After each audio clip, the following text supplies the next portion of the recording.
ওসমান হাদিকে যেভাবে শেষ করে দিয়েছে, এই নাসিরউদ্দিন পাটোয়ারিকেও আজকে এরকমের তারা ছক এঁকেছিল।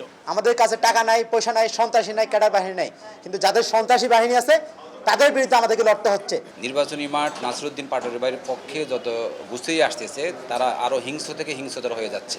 আওয়ামী স্টাইলে, ফেসিস্ট স্টাইলে কেন্দ্র দখলের উৎসবে মেতে ওঠার জন্য ওনারা একটা রাজনৈতিক মহড়া দিচ্ছেন। মিসবাহুল উলুম মাদ্রাসায় গেলাম, পরে দিকে টিএনটি একটা কলেজ, এখানে গেলাম।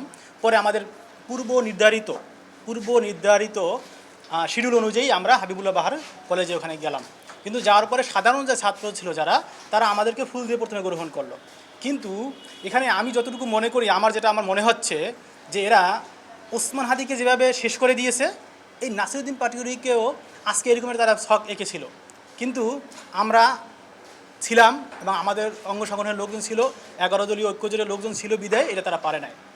সন্ত্রাসী গোষ্ঠীটা তারা উৎপত্তি ছিল যে কখন আসবে।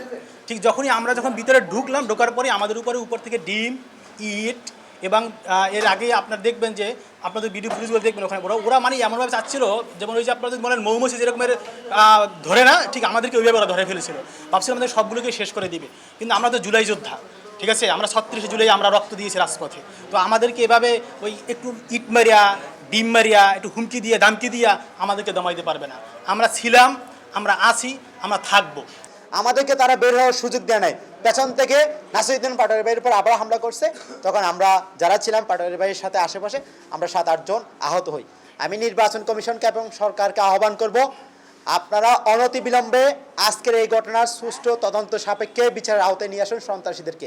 একটা শিক্ষা প্রতিষ্ঠানে যদি এই ধরনের সন্ত্রাসী কার্যক্রম চলে, তাহলে এই ঢাকা শহরের মানুষের নিরাপত্তাটা কোথায় আছে? আজকে আমরা এই দেশের পরিবর্তনের জন্য, দেশের সংস্কারের জন্য, মানুষের নিরাপত্তার জন্য আমরা রাজনৈতিকভাবে রাজনীতির মাঠে আসছি।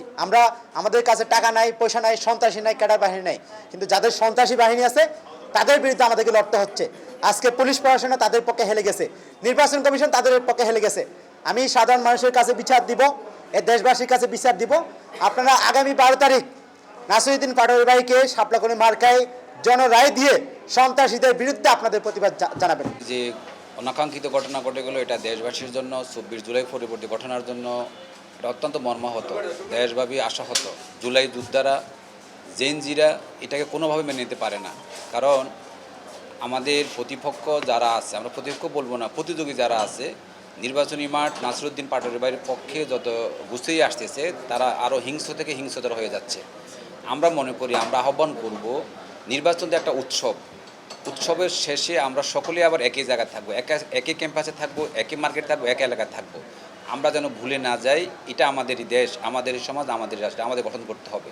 আমাদের প্রার্থীকে বিভিন্ন জায়গায় ওনারা বাধাগ্রস্ত করতেছে, বিভিন্ন জায়গায় বিঘ্নতা সৃষ্টি করতেছে। আজকেও এটা তারা বড় আকারে হামলা শুরু করেছেন। আমি মনে করি যে এটা নির্বাচনকে বানচাল না, নির্বাচনকে ওনার পক্ষে নেওয়ার জন্য।